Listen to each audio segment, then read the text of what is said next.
You know what nobody tells you about ambition? It's not your drive that's killing you. It's the fact that you've turned success into a drug, and you're chasing a high that doesn't exist. I'm here to break down the psychology behind behaviors most people don't even realize they have. And here's what we're going to unpack today: the difference between healthy ambition and the kind that quietly destroys everything you're supposedly working for. By the end of this video, you'll know exactly how to spot when ambition has crossed the line from motivation into self-destruction. And more importantly, you'll understand why your brain keeps pushing you toward a finish line that keeps moving further away. The invisible addiction. Let's start with something most people won't admit. Excessive ambition isn't about wanting success.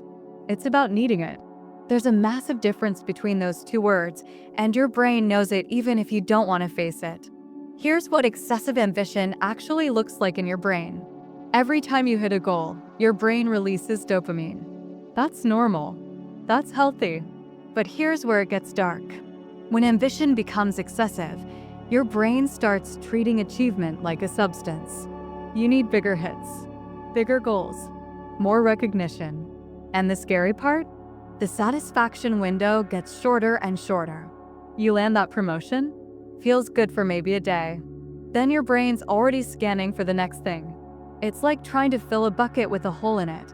No matter how much you pour in, it's never enough. What they actually say.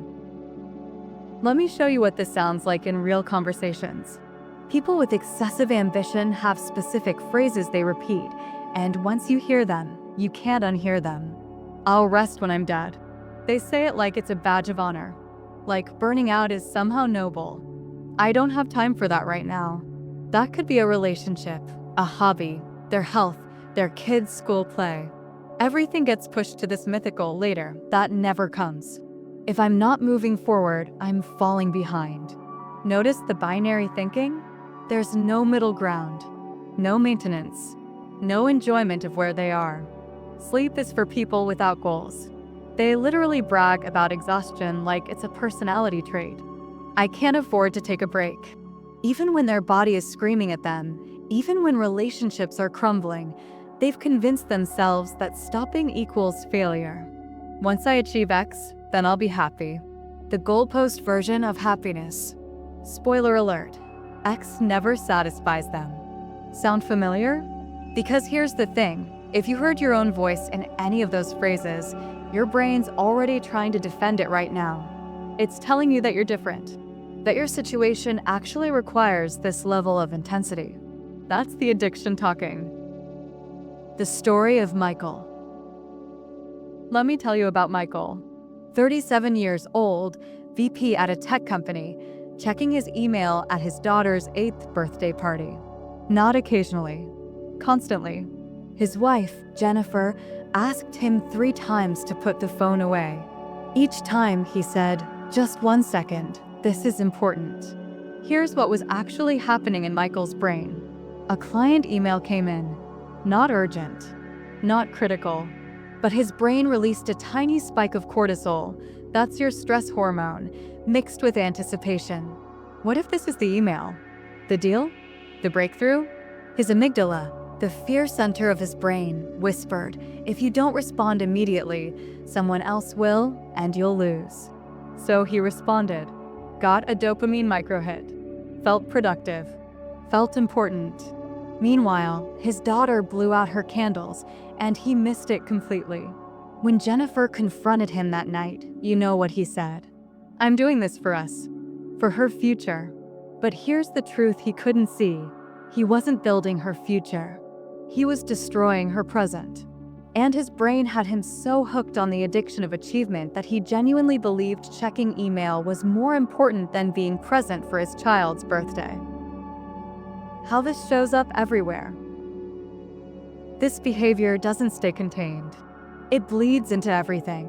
At work, these are the people who volunteer for every project, stay late every night, and secretly resent anyone who has work-life balance.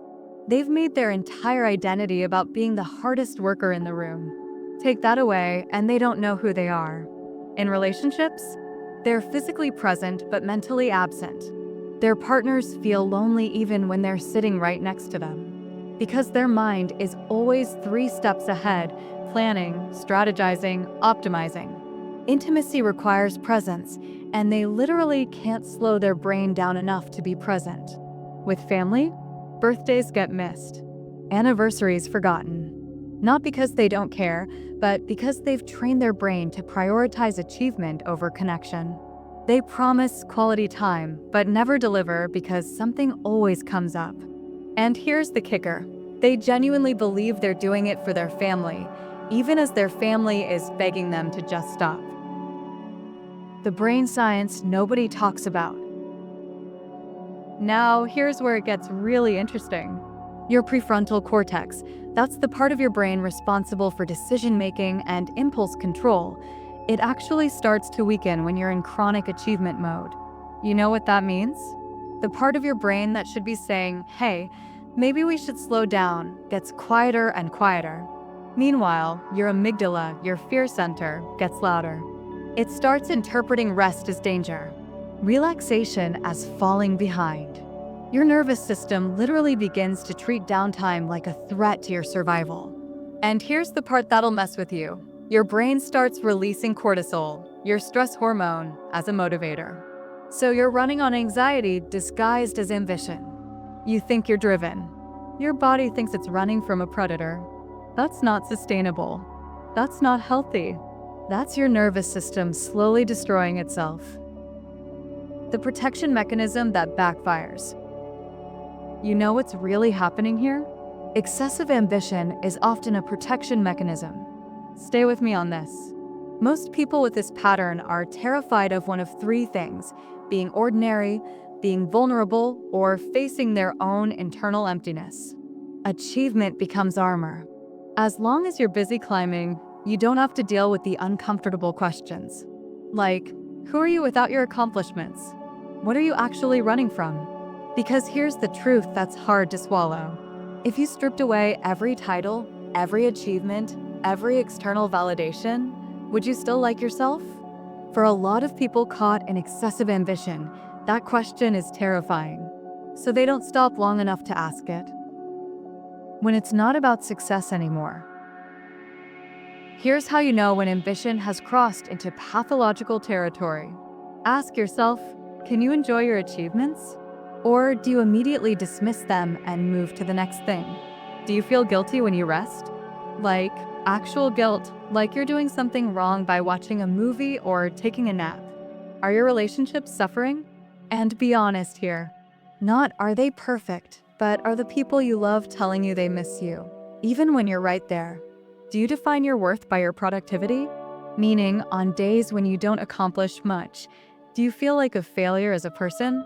If you answered yes to even 2 of those, your brain has rewired itself. Ambition isn't driving you anymore. It's controlling you. The real reason this happens. So here's what all of this actually means. And this is the part most people don't want to hear.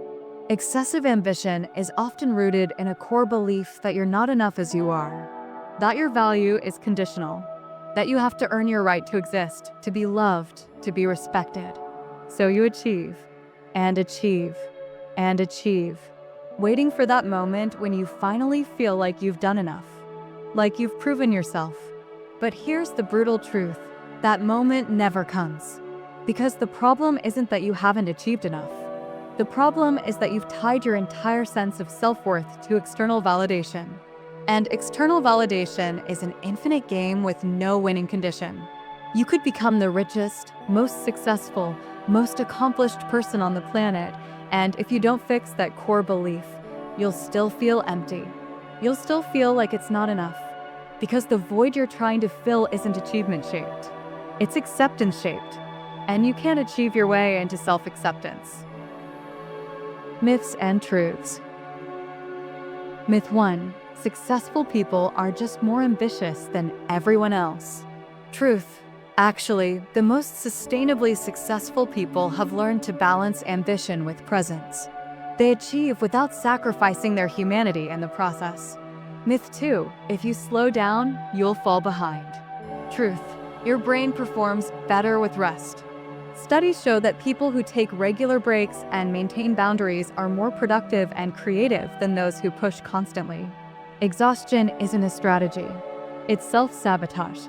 Myth 3. Excessive ambition is just part of having high standards. Truth. High standards focus on quality. Excessive ambition focuses on quantity and never stops. One creates excellence. The other creates burnout disguised as productivity. What this means for you. Look, if you recognized yourself in this video, I'm not here to tell you that ambition is bad. It's not. Ambition built everything meaningful in human history.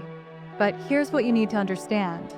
There's a version of ambition that expands your life, and there's a version that consumes it. One makes you more of who you are. The other makes you less.